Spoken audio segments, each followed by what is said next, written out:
Good morning and welcome to this series of videos about data structures and algorithms with Java. You may be familiar with data structures and algorithm, but in this video, and there's a lot of very good material in the internet, but I wanted to do this video specifically oriented to Java, so because that's what I have experience with. I'll expand on that on the next slide. So yeah, data structures and algorithm with Java examples. The book I started with was a very good book. It was by Professor Alfred V. Aho, and they use this pseudo Pascal because they didn't want to tie to specific language. But now I would like to share my experience with Java after more than a decade of working with Java, and yeah, that's why I want to share, to make this video. Let's see. Now, who am I and why should you listen to me? Okay, so my name is Aliel, and I've been working on IT in general for more than 2 decades. My first job was in a bank, and we had to prepare for Y2K, if you remember that. And yeah, I remember having to check all the machines and check the BIOS and a lot of testing.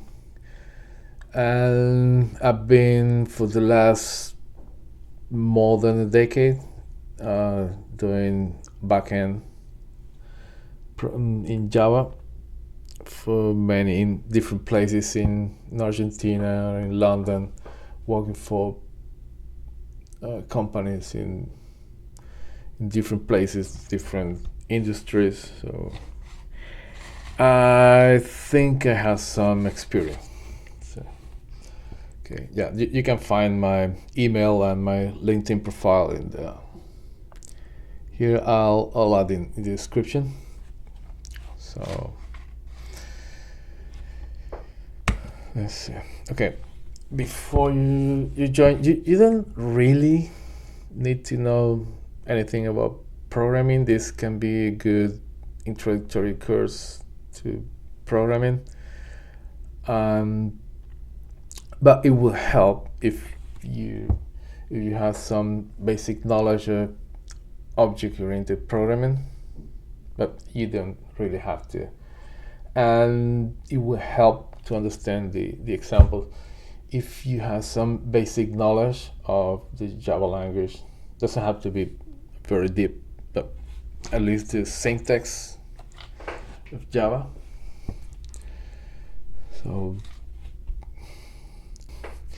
okay, because this is the first video in this series, I want to set the plan.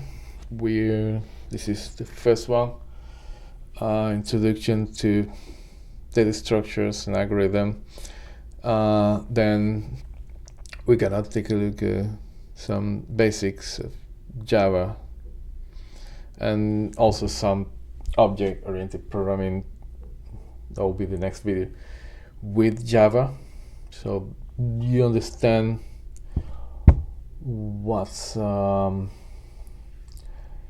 can understand the language and all the examples and how to analyze. And then we go into simpler data structures like arrays and strings, then linked lists, and then stacks and queues. They're similar, but some difference between the.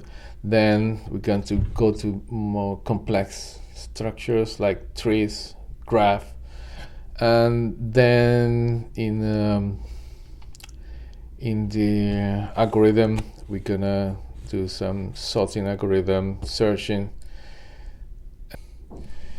advanced topics, and we're going to analyze the algorithm complexity and all that. And then in the conclusion, we're going to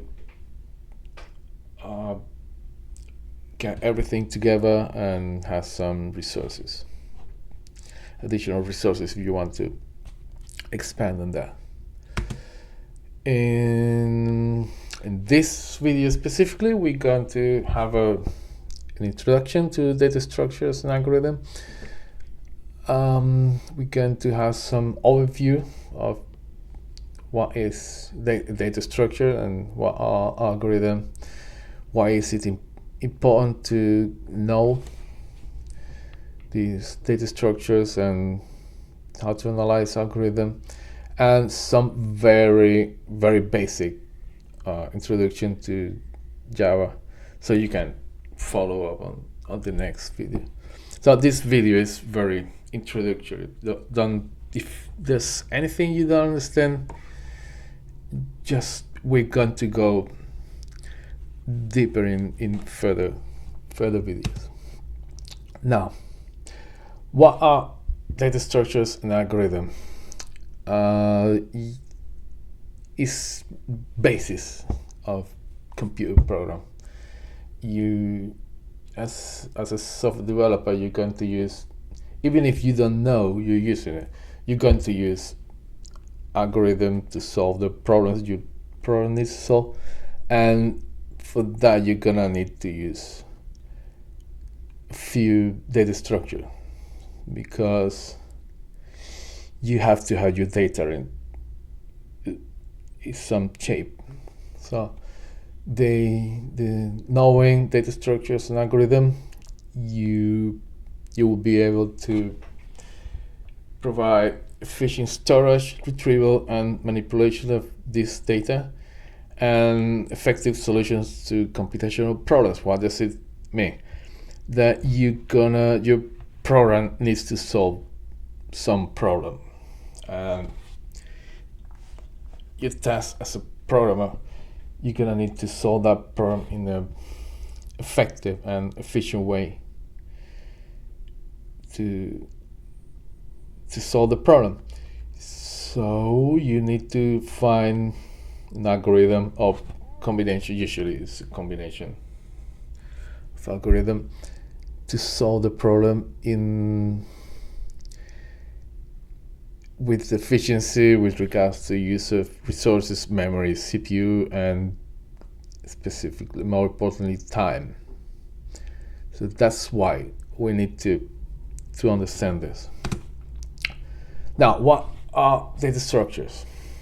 So basically, data structure is how you structure the data in the computer's memory. It's a container, it's a place, the way you organize and store the data in the computer's memory. It defines, once you decide the data structure that you're going to use, you're defining how the data is organized, managed, and manipulated. These structures need to have efficient access, insertion, deletion, and modification operation, because that's what your program is going to use. You have two very broad types of data structure. You have linear, where all the data is in contiguous blocks of memory, so it's sequential. You have like an array is like in or you can access one element from another, like a linked list, a stack, or a queue. Now, non-linear, it means each element the elements are in a hierarchical, or at least non-sequential manner, and each element can have multiple connections to other elements. Doesn't necessarily mean a hierarchy like in a graph. It doesn't necessarily mean a hierarchy, but in a tree you do have a hierarchy. And hash tables, it's a different way. There's not a linear sequence, but it's more scattered. You understand that when we see this, like trees, graph, and hash table. Now, what is an algorithm? An algorithm is a step-by-step procedure. It's basically the steps you follow in order to solve a problem. So these steps are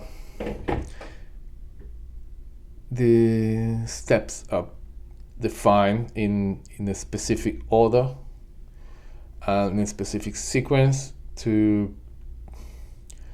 There can be simple procedures or more complex, and you can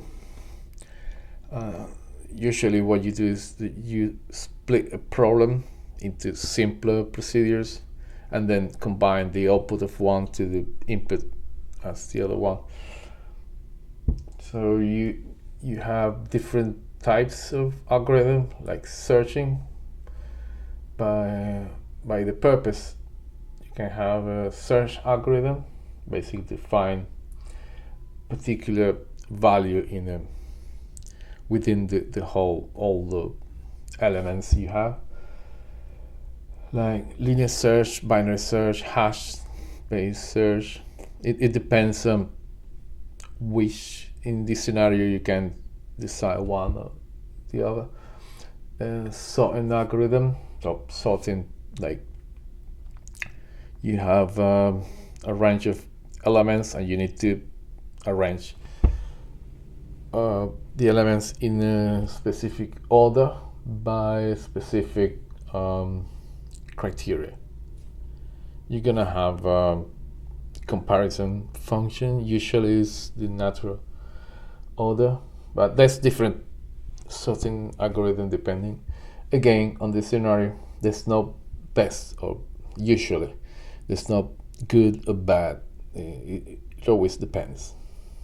There's always a trade-off. If you like bubble sort, inserting sort, merge sort, there's a lot of sorting algorithm, or graph algorithm that you need to traverse a graph, which is, roughly speaking, is a collection of nodes and edges that connect each node to another node through a vertex.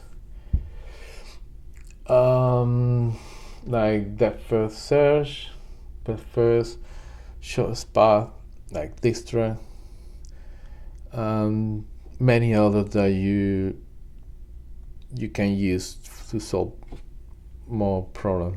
We're going to go deep in that.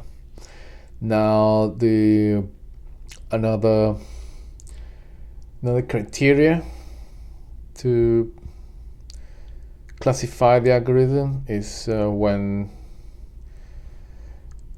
they can be recursive, when you solve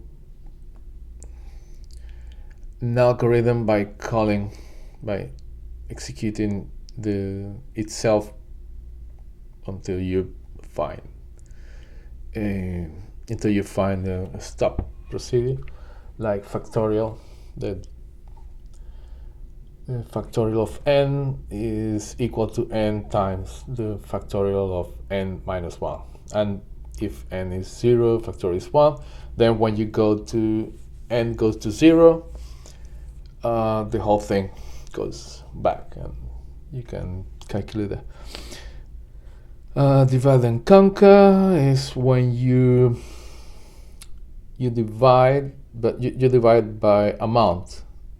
You have criteria where you do a small, the algorithm is small, and then you divide the data into smaller subproblems until you can solve the problem, and then you add the result of this smaller problem solved to get the final solution. The dynamic programming it has some similarities with the divide and conquer, but the small problems overlap, and once you solve it once for a given set of data, you don't need to solve it anymore because you already have the result. So an example would be the Fibonacci sequence. Now the greedy algorithm is you start with the locally optimum solution, and from there you go and find a better solution.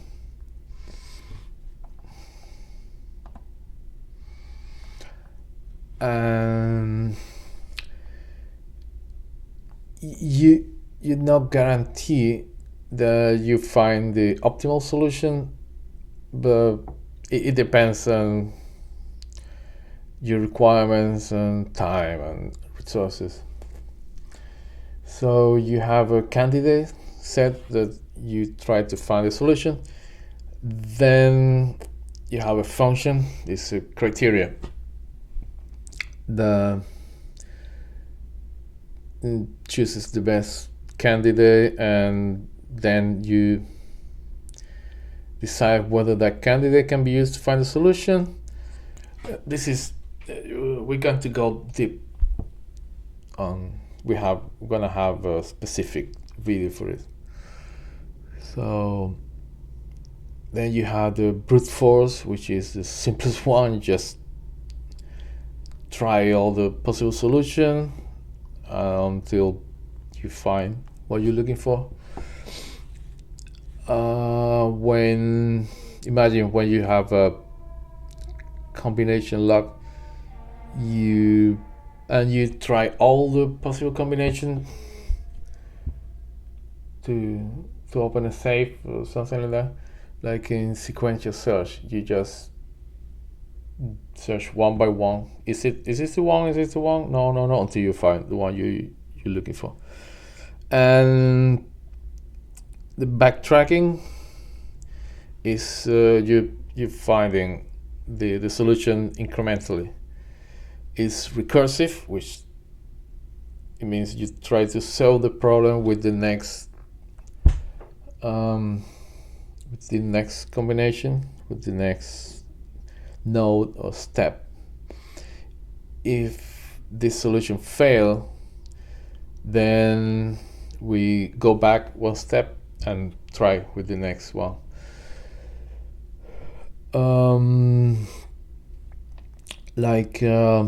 The most common one is finding the exit on a labyrinth. So the end queen problem, which is more complex problem, but it's a nice example. Now, why do we need to know algorithm? Well, we need to optimize the performance. A small asterisk here. Performance usually means time, but it can mean, in general, it means resource usage. But when you see performance with no qualification, just think about time. Also, the resource usage. Usually you're gonna find times when you see your program is using a prohibitively big amount of memory, or maybe it's a CPU spike, and you need to do this. I'll probably do one on profiling. But that's beyond the scope of this video.